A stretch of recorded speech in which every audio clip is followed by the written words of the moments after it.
Between the recently concluded sophomore season of The Mandalorian and the long-awaited debut of Maxwell Lord in Wonder Woman 1984, the world is experiencing a Pedro Pascal boom. Audiences have Pascal fever, they're Pascal starved, past the Pascal, the masses cry out as one, pounding their fists on the table, but there's just not enough Pascal to go around, it's a Pascalamity!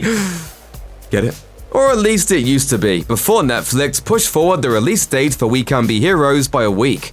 The family-friendly superhero flick dropped on Netflix on December 25th, and is now tearing up the streaming service's top 10 most-to-watch list, doling out generous helpings of Pedro Pascal as it goes. Despite what its title and fresh cast suggests, We Can Be Heroes is actually a standalone sequel to 2005's The Adventures of Shark Boy and Lava Girl in 3D, which centers around a young boy named Max escaping his real-life bullies by jumping into a fantasy world and imagining the superheroic antics of, well, Shark Boy and Lava Girl. Chaos and adventure ensue when the two heroes become real and call upon Max's help to save their homeworld of Planet Drool. We Can Be Heroes picks up 15 years after the events of the first film, introducing a new generation of superpowered children with abilities from across the comic book spectrum. In the film, Pascal plays sword enthusiast Marcus Moreno, who's the leader of the Heroics, this universe's Justice League Avengers analog. When an alien invasion threatens the world, he and his fellow superfolk are called into action, but a brief altercation sees them outmatched by otherworldly forces.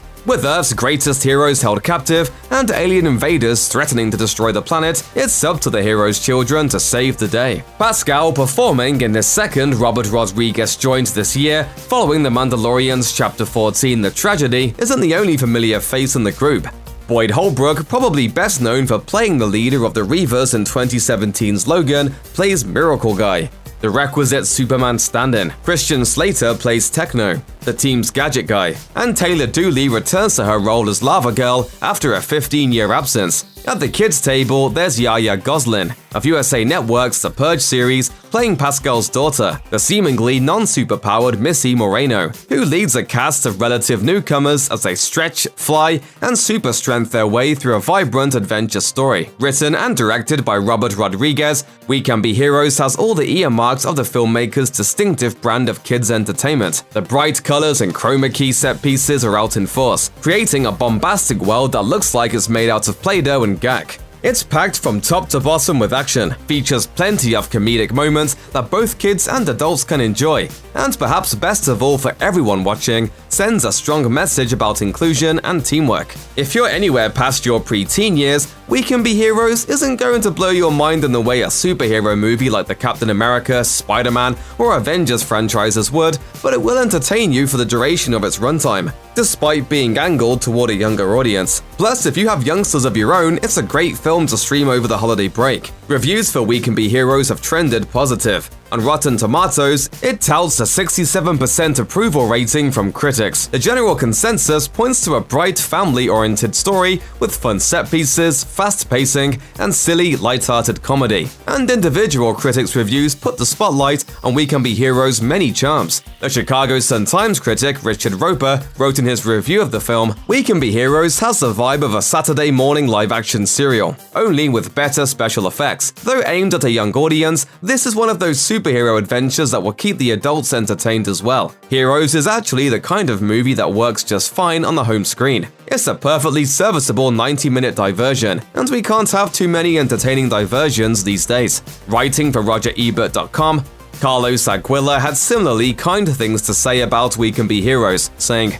"On the scale of how solemnly movies take the extraordinary protectors of the Earth, We Can Be Heroes places somewhere between Disney's Sky High and Marvel's The Avengers, but boasts a distinct candy-colored futurism of Rodriguez's PG-rated Earth. Rodriguez pokes fun at the trite tropes and delivers on the action, often also lacing the fights with humor, but always with an earnest message on how adults, set in their stubborn ways, don't always know best, with enough enjoyable originality to differentiate it from the numerous takes on the Supermen and Wonder Woman that so heavily populate film and TV these days. We Can Be Heroes flies Rodriguez back to one of his main areas of interest. Essentially, We Can Be Heroes is everything audiences have come to expect from a Robert Rodriguez children's film. Plus, lest we forget, it's got Pedro Pascal center stage.